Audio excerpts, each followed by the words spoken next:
Greetings of the day. In this session, we will concentrate on time response analysis of the control system. So, first, we will concentrate on what is the time response. In the previous module, we could able to derive the overall transfer function C of S by R of S. If we consider C of S by R of S as some G of S, then what is C of S? So, obtaining the response output, which is the function of time when a particular input is given to the system, is called as a time response. So, time response is the variation of the output as a function of time when a particular input is given to the system, and it is denoted as C of t. Now, C of t can be obtained from C of S. It is the Laplace inverse of C of S. Now, what is C of S? From the previous model, C of S by R of S is equal to G of S. So, C of S is equal to G of S R of S. So, the C of t can be expressed as Laplace inverse of G of S into R of S. Now, here the response, time response, depends on the G of S, that is the system, and R of S, that is the input signal. So this C of t expression is not a unique. It depends on the system G of S and input signal R of S. So the G of S may be type first order system, second order system, higher order system, or R of S may be a step input signal, ramp signal, parabolic, or any kind. Depends on a type of input and type of the system. This time response varies. Okay, in general, the response C of t may be in the form of CTR of t and CSS, or which is the sum of the transient and steady state response.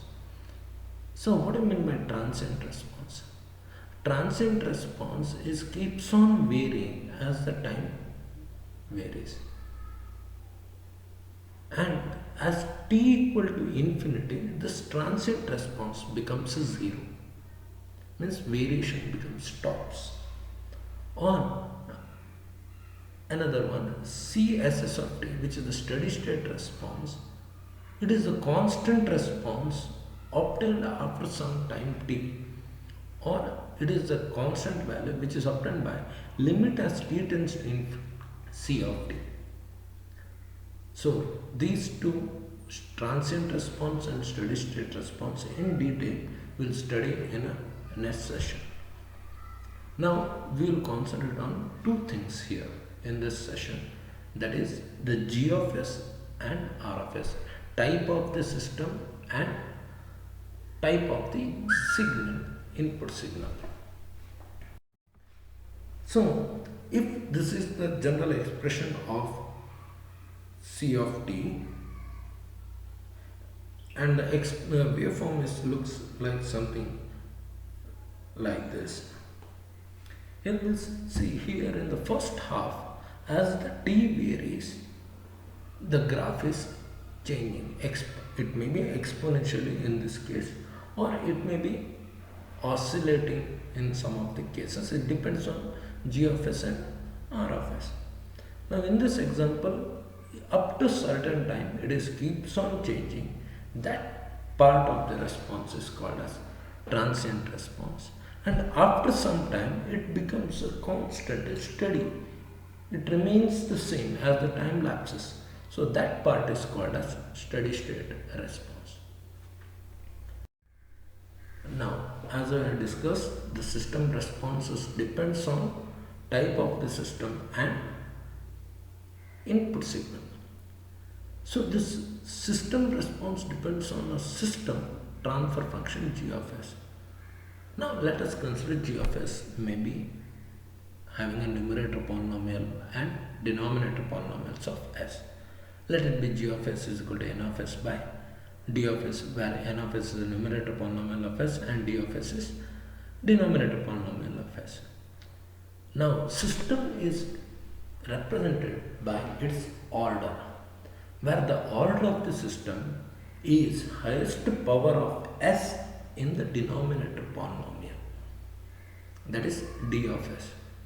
So order of the system is highest power of s in denominator polynomial of overall transfer function. For example, suppose if we consider that it is a first order system. So first order means denominator polynomial highest power of s is 1. So it can be g of s is equal to n of s by st plus 1. We are not bothering about the numerator polynomial. Whatever may be the order of the numerator polynomial, but in the denominator polynomial, if the highest power of s is 1, then it is called as a first order system. For example, if we consider the second order system, order is 2, second order. That means in the denominator polynomial, highest power of s is 2. So it can have a transfer function g of s is in the form n of s by s square plus bs plus c. B and c are some constant, but the highest power of s in the denominator polynomial is 2. Then it is called as second order system. So in your curriculum, you are going to study only the first order system and second order system. So in this module, you are going to study time response analysis for first order system and second order system. In detail, we will study in the coming sessions.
Next signal is step signal.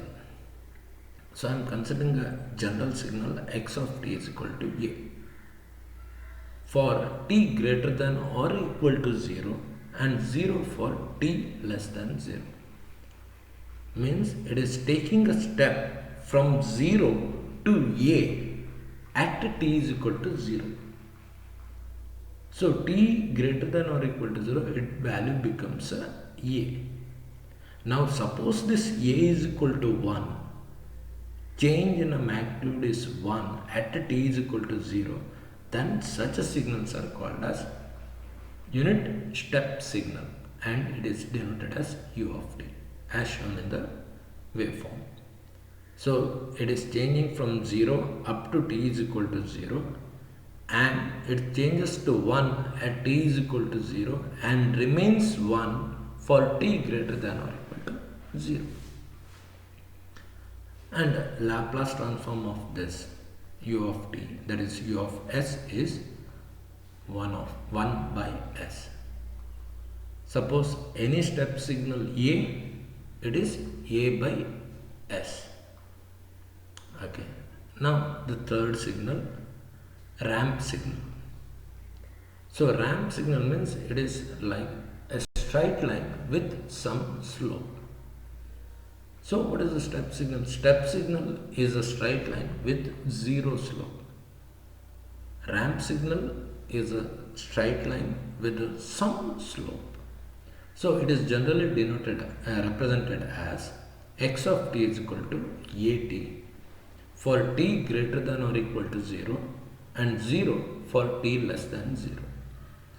Some slope, as we are mathematically representing y is equal to mx plus c, which is the equation of the straight line. But the intersection of y-axis, if it is 0, then y is equal to mx is equation of the straight line. So similarly, here equation of the ramp signal is at for t greater than or equal to 0. Less than 0. Why we are concentrating on t greater than or equal to 0? So any system, the supply input signal is given the instant it is considered as a beginning of the system, starting this system. So that is considered as t is equal to 0. So if the slope is equal to 1, then such a signals are called as unit ramp signal, and it is denoted by r of t. That means what happens, r of t is mathematically t for t greater than or equal to 0 and 0 for t less than 0, as I have shown in graph. So what is the Laplace transform of r of t? That is r of s is equal to 1 by s square. One more thing, last one, a parabolic signal. Parabolic signal generally expressed as at square by 2 for t greater than or equal to 0 or 0 for t less than 0. If this parabolic constant a is 1, then it is called as unit parabolic signal and it is denoted as p of t. Then p of t is t square by 2 for t greater than or equal to 0, and it is graphically represented as shown in the graph. And Laplace transform of this p of t is 1 by s cube. So in this session we have concentrated on, in general, how to find out c of t, which is the Laplace inverse of g of s into r of s, and the system responses depends on a system, type of system and type of signals. So in this regard we have concentrated on what is the order of the system, first order and second order, as well as the higher order, and different test signals. So in the coming session we will concentrate on step response of first order system and step response of second order system. So in your curriculum you are going to study only step response of the first order system and step response of the second order system.